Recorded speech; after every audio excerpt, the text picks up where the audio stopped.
I just think that anyone who's claiming all these people are overnight successes, it just like takes away from the work that they did. Hi, and welcome back to my channel. My name's Lauren, the filmmaker extraordinaire. And today we are talking about overnight successes. With the advent of the internet and TikTok and going viral, I think there is this idea that anybody can become an overnight success.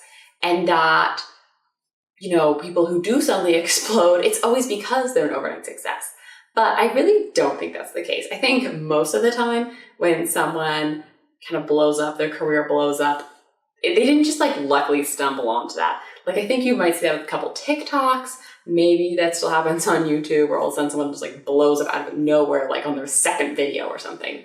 But I think for the most part, people who suddenly like succeed or do really well or whatever, like they've been consistently making stuff at least a bit. They put some time into it, or they've at least like been like educating themselves, learning how to do it. It's not like someone's like first video maybe on YouTube that suddenly gets like 4 million views is them like shakily holding a phone. The audio is terrible. Like someone had to keep clicking it, right? Like there had to be a reason for people to stick around. So there must be some kind of quality there. Before I get like way down the rabbit hole social media overnight successes, I have to remind myself that's actually not why I want to make this video. I want to make this video to talk about some of the pop girlies of the moment, Sabrina Carpenter and Chappell Roan, because I like both of these artists and their music is like suddenly everywhere. And it's like, oh my God, these two women, overnight successes.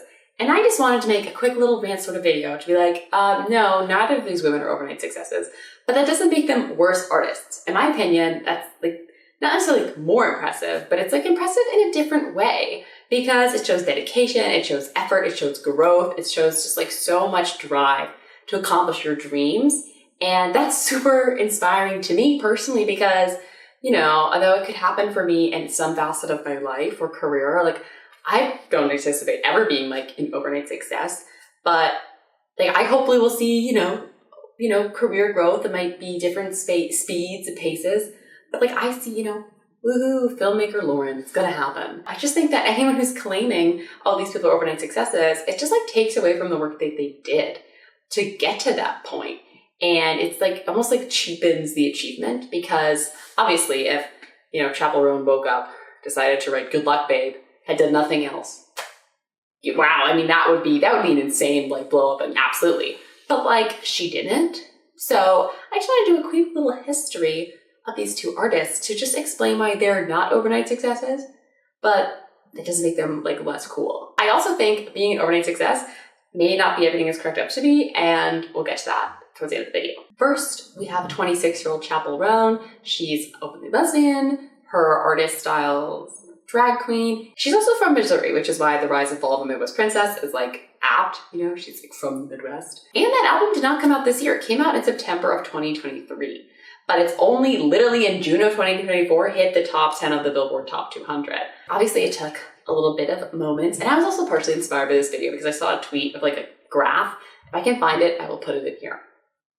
Maybe the graph is here. I don't know. Aside from that, so she's 26 now, but she's been releasing music for a long time. Like her first EP that she released, School Nights, was released in 2017, and she uploaded her own first original song when she was 17 to YouTube. So like she's been in the game for a while, right? Like if her first EP came out in 2017 and it's now 2024, like obviously she didn't just like wake up yesterday and be like, I'm gonna become famous. And she's worked really, really hard to like build up a stage presence, I think. I mean, her stage presence is phenomenal. I haven't seen her live yet. I hope to see her live. But when you watch the clips of her performing, I mean, she is on fire on these stages. And it's because, in my opinion, she's performed for so long. I mean, there's that clip of her going around where like very early on, young Chappell Roan, she's like, playing the piano without kind of like the drag camp look. I'm like, just like playing Pink Pony Club. And then it like cuts usually to her, doing Pink Pony Club in her like camp attire on a bigger stage.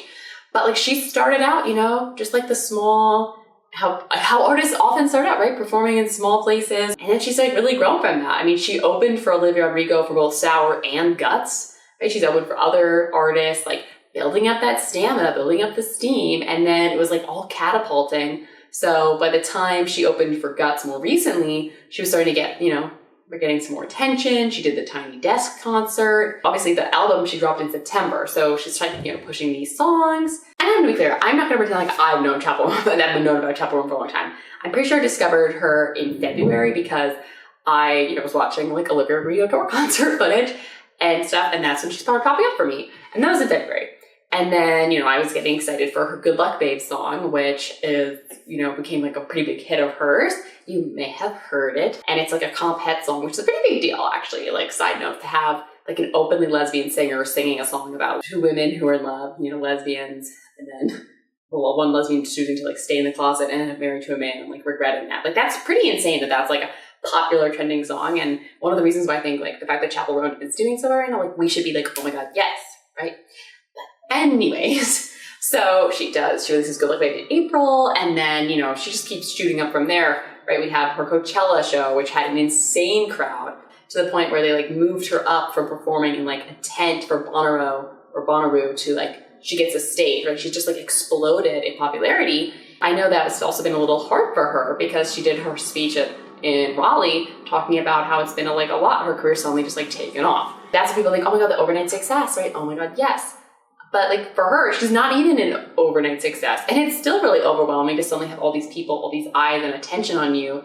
And especially because like the industry hates to see young women succeed. And like honestly, probably women in general, but like especially like younger women, stan culture is so toxic. Obviously there's so many stan wars between like Taylor Swift fans, Swifties, Beyonce fans, the Bayhive, Arianators, Ariana Grande. Like it's honestly overwhelming, and I'm not telling everybody we can't just like support everybody. But anyways, that overnight success feeling of suddenly so many eyes on you, obviously is super overwhelming. I mean, I had like one short go like semi-viral, like not even 1 million views, but like that was overwhelming for me, and that's like so much lower on a level than what like Chappell Roan's dealing with right now. My point was, she's not an overnight success. She worked super hard to get where she is today, and I personally hope she just like goes to the moon. She deserves it. She really does. I would totally watch a camp drag show of her on the moon. On to Sabrina Carpenter. Now, if you don't know Sabrina Carpenter, she kind of started, I guess, like getting more popularity, like mainstream notice as an actress with Disney Channel shows. You also may know her as the blonde from Olivia Rodrigo's Driver's License. I found out or really got into Sabrina Carpenter in 2022 with her Emails I Can't Send album. And part of that is because although one of my friends did like Sabrina Carpenter, I was like invited to go with Samsung when I was like doing an ambassadorship for them. So I got to go to like her album release party. And I was like, oh my God, I'm obsessed with this. Like she's so talented. It's great. Like I have to go listen to her other music. I'm like now invested in this woman's career. But she, again, like had been working a really long time before Emails I Can't Send. And obviously that was in 2022. And she's really just like exploded like this year, right? Because with Espresso, Please, Please, Please, like she's holding these #1 spots. She's like getting these hits, like these kind of hit numbers for some of her career. And some people are like, oh, well, her career's not that long. Like she's like made one album, like short and sweet. Her upcoming album will only be her second album. The point is that Sabrina Carpenter's first album was not Emails I Can't Send. That was her fifth album, okay? Sabrina Carpenter has released Eyes Wide Open, Evolution, Singular Act 1, and Singular Act 2, like all before Emails I Can't Send. So literally 4 albums before that. Like this is going to be her 6th album coming out. Short and Sweet is her 6th album. So like she's not like an overnight success. Her first album came out in 2015, right? And it's now almost a decade later. So she's been working very consistently. She's been performing. She's been opening for artists. She most recently was like one of the openers for Taylor Swift's The Eras Tour, which I think is probably kind of like the more recent, like maybe catapult of some sort of fame. I mean, obviously the Feather song, like slam the door, hit ignore. Like that was obviously like building some traction, and all her nonsense outros. I don't know if I can say any of them because they're like not super PG. And she changes them for like every time she does a show depending where she is, which is really cool. I should try to sing it, but like, it's gonna be cringe. You're so hot, I must proceed with caution. It's wicked, awesome to be here in Boston. If your ex wants you back, it's gonna cost him. That's how she does it. A lot of them are like way more explicit.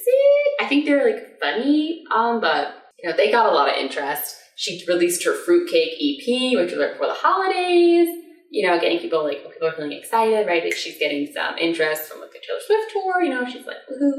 And then obviously she drops Espresso right before Coachella. Her Coachella performance was phenomenal, I thought. But also just like the Espresso was like, woo, right? Like it was that me Espresso everywhere, right? It was everywhere. And then she does Gov Ball. She releases Please, Please, Please. Like she's just like, woohoo. And that's just insane. But it's insane, not because she's an overnight success, but because all of a sudden all that growth and education and time and dedication put in, like all came together at like the right moment. And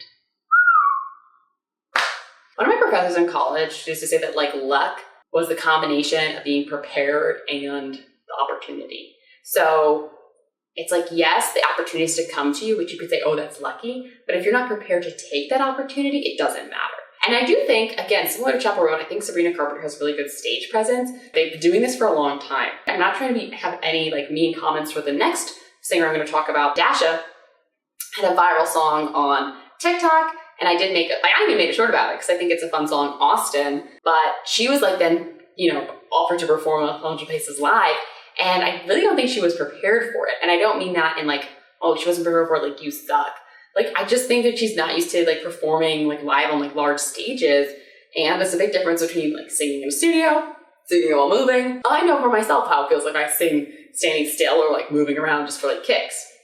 And to be dancing and singing, like her stage presence was just not as good. I honestly think I've seen improvement in her performances like that I've seen just like literally since she started. The song got like viral, but I just felt really bad because it feels like she had this like viral moment, right? She had the opportunity, but I feel like she wasn't like the prepared, right? So I feel like her career like hasn't, at least as far as I know, it hasn't like kind of blown up the same way. It's still good, and I still think she's talented, but I think she didn't have that like kind of backup training and time and energy. You just don't see that happening as much.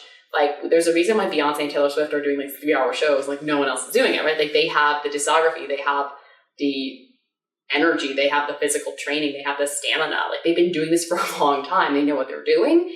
And I feel like otherwise you see smaller artists sometimes that, in my opinion, they get bigger, like they suddenly have a viral song or whatever, and they go right to like an arena or a stadium tour. And it's like, do a smaller tour first, like sell out a smaller venue, have a more intimate venue, get some more practice on the stages, and people will come out when you get bigger. Like we will come out for you. But it's like they're just pressured to go like right to the top, and they're not ready for it. And that's why I feel like overnight successes, more often than not, have like a big viral moment and then it's like a flop era. And it's not like I think that this is like a permanent flop era and they suck and they don't deserve success. Like I think if you're talented and you work hard, like I don't see why you may not get success, but that's not saying you don't deserve success. You're either a one-hit wonder or an overnight success in like a viral moment. And that's why I just think overnight successes just don't really happen. And even if you're like, oh, well, that person blew up on TikTok and they got like 1 million views and they got a bunch of followers, well, like, what are the videos doing now? I feel like probably most people who blow up on TikTok, their probably other videos may not blow up, because why a bunch of people watch one thing if the person hasn't done it a lot? Like that may not be what they actually like to do. Versus if they've been working on something over time and that's what they do and they are, then if that suddenly, has a moment, that's cool because that's what everything that they've been working towards. I feel like this was sort of an all-over video, but it's been bothering me, people calling these two artists in particular like overnight successes and that they were like just getting all this attention. They called Chappell Roan like an industry plant, and I was like, in no universe is this openly lesbian drag singer an industry plant. And if she was an industry plant, she wouldn't have been dropped by her first record label and moved back to Missouri before coming back to LA and signing with a new record label. Like, please get over yourselves. That being said, if you like this video, please give it a thumbs up, comment down below, and I will see you next time. So be sure to subscribe unless you want to miss my video, which don't make me sad, subscribe.